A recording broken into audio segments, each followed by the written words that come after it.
What's up, guys? This is Jared from My Tiny Fish Room. I'll show you guys feeding my fish with some bloodworms. All right, for these guys, I usually do about 10 cubes.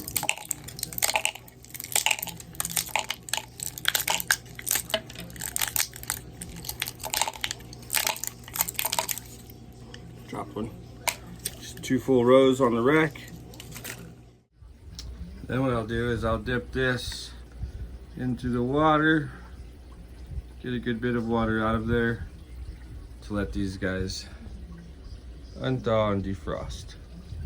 We're just gonna set that right here on top of the tank and let that rest for, give it 20 minutes or so. So we'll be right back. Okay, so one thing I really like to do before I feed, every day, every time I feed, whatever, I like to vacuum out the tank. Get whatever leftover food from the previous feeding out of there. I always make sure to feed my Plecos fresh food, and in the interim between feedings, I do leave it in there. So let's get that knocked out real quick. I do have this really handy dandy $8 Temu vacuum. Then I pick up these little media bags from the fish store, and it works great. One-time use, throw them away, and that's how I vacuum out the tank.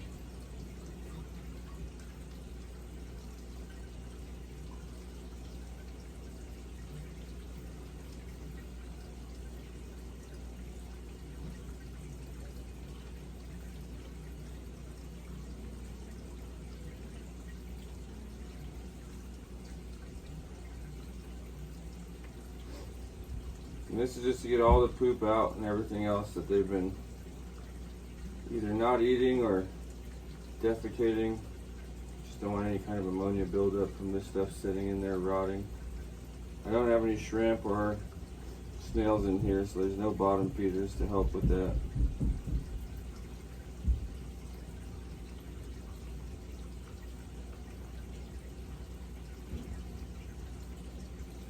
And yeah, just slowly collecting whatever I can get off the bottom.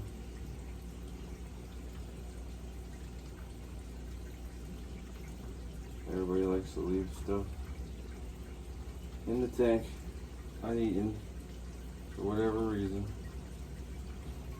Sometimes they're super hungry, sometimes not so much, but I try and feed pretty much the same amount every time.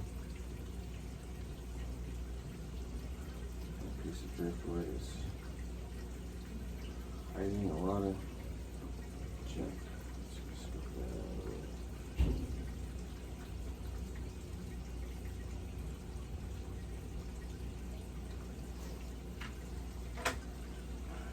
Just gonna look around these filters.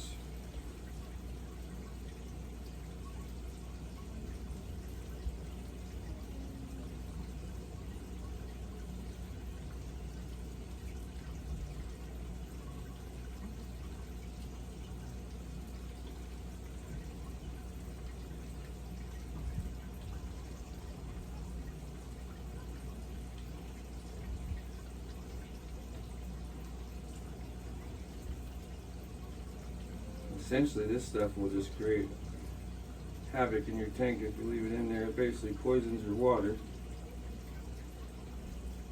I'm no expert, but I don't think we want our fish in poisoned water. Now, I don't always get it all, but I do know that the Pleco will come and clean up the majority of the food, at least, that I don't get. But really, the focus is to get all the poop out. This just helps with limiting water changes, and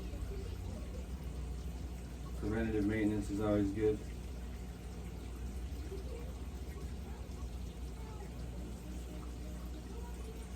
Trying to fan stuff out if you need to. But yeah, I spent $8 on this vacuum, if that's what you want to call it, on Temu, and I'll say that it is extremely effective. It helps keep the tank very clean.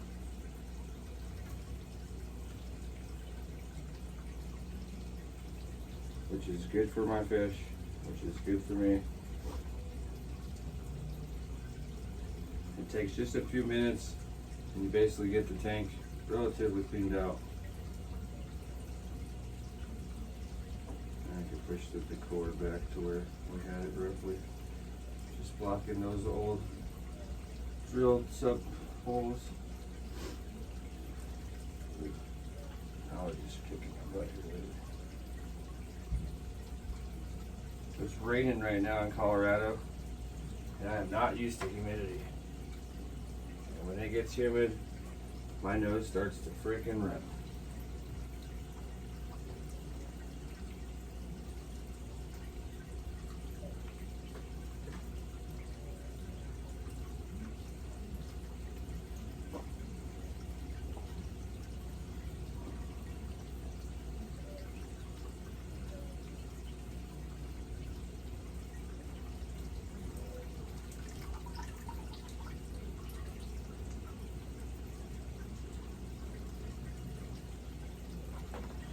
I don't know if you can see that or not.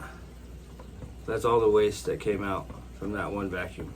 That is a ton of stuff that will basically turn into poison in the water. So it's good to get it out, especially before you feed, because the more you feed, the less you vacuum, the more it builds up at the bottom of your tank, and the more trouble you'll have in the future. So that being said, now check and see if our bloodworms are nice and unthawed. A little bit too much water. My fish are well aware of what time it is, and they are hungry.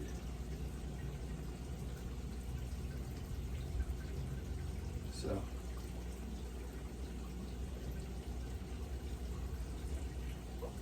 no further ado, let's see what happens.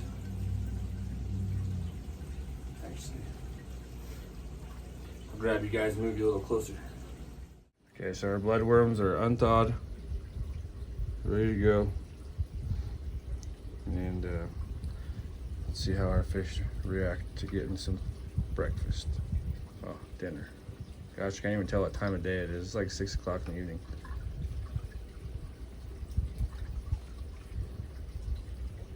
So we basically flood the tank with worms.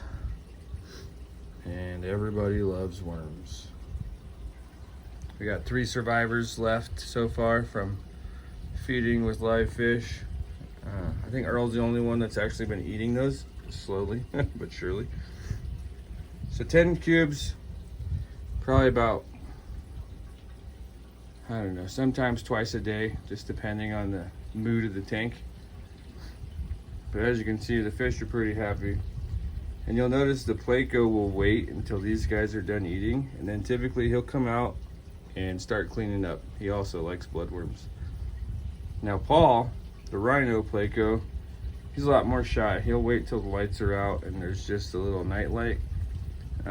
Keep a moonlight in here just to mimic the moon and to help out the plants. But yeah, they like to eat, and everybody gets their fair share.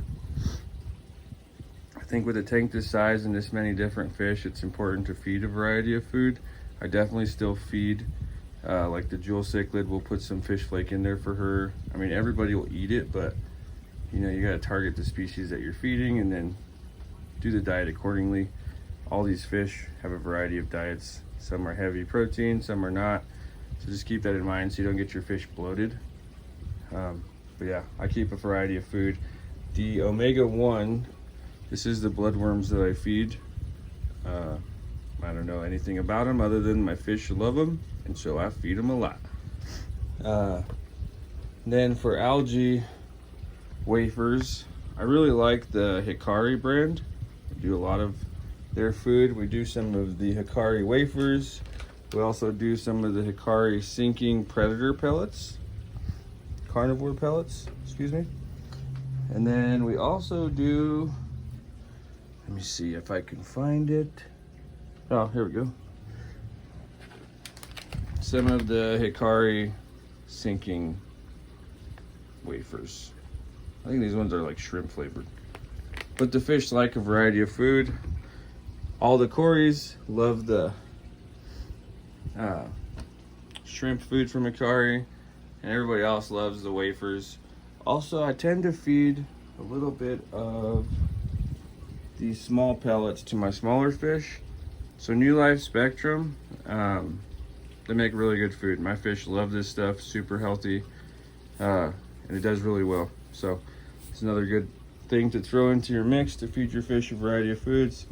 Healthy diet, I think you need a good handful of things to feed them.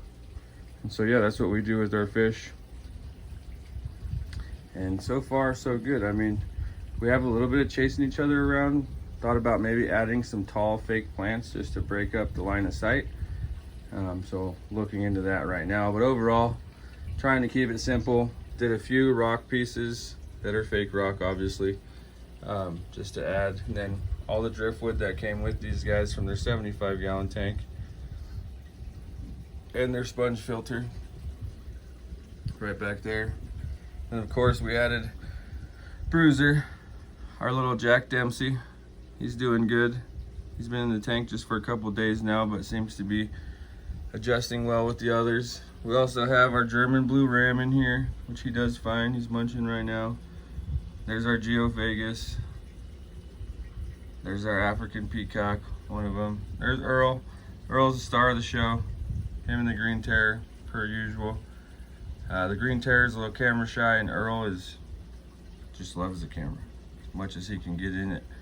So he just thinks that I'm going to feed him every time I walk up, with or without the camera. There's our Green Terror, which it's pretty big at this point, and it's not growing a horn, so I'm pretty sure I have a female, which is fine. She's gorgeous. But yeah, two favorite fish right there. Kaboom! See, he comes out and she goes away. But yeah, hope you guys enjoyed this video. That was my fish munching down on some bloodworms, kind of the diet that I give them. And yeah, we'll see you on the next video. Make sure to like, share, subscribe, and we'll see you later.